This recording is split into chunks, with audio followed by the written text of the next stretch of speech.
Walang traffic kung may maayos na sidewalk. Ito ang inihayag ng Department of Transportation matapos ang ginawang Unity Walk kasama ang Department of Public Works and Highways, Bubas One Coalition at Civil Society nitong Disyembre. Nagkaroon ng assessment ng DOTR at DPWH para mas mapaganda at gawing persons with disability friendly ang mga sidewalk partikular sa EDSA. Ayon kay DOTR Undersecretary for Road Infrastructure Mark Steven Pastor, matagal na itong problema at nararapat ng aksyonan ngayong taon.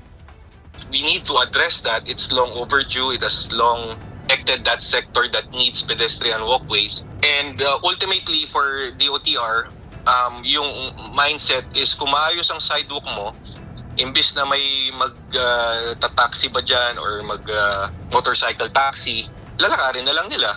If there will be good structure, infrastructure, and shaded naman siya, yun, mababawasan din yung traffic natin. So yun yung ultimate mindset natin for EDSA.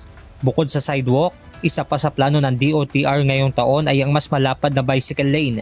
Sa naturang plano, hindi na sa outer lane ng kalsada ilalagay ang linya para sa mga nagbibisikleta. For the bike lanes, kami naman, we want to expand our bike lane network, pero sisiguraduhin natin na hindi na siya yung nasa carriageway masyado. Gusto natin nasa sidewalk na kasama ng pedestrian walkway. May bike lanes tayo. Pero yun nga, this is all subject to the 2026 gap kung magkano yung mapupondo sa amin. At sa lalawigan naman ng Cebu, nakatakda na rin ngayong taon ang pagbubukas ng Package 1 ng Cebu Bus Rapid Transit o Cebu BRT.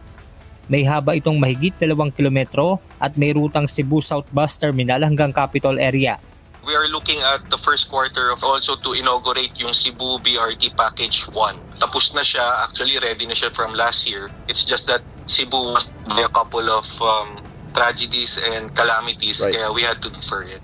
Benedict Samson, UNTV News and Rescue. Diyos ang aming sandigan, serbisyo publiko ang aming pinahahalagahan.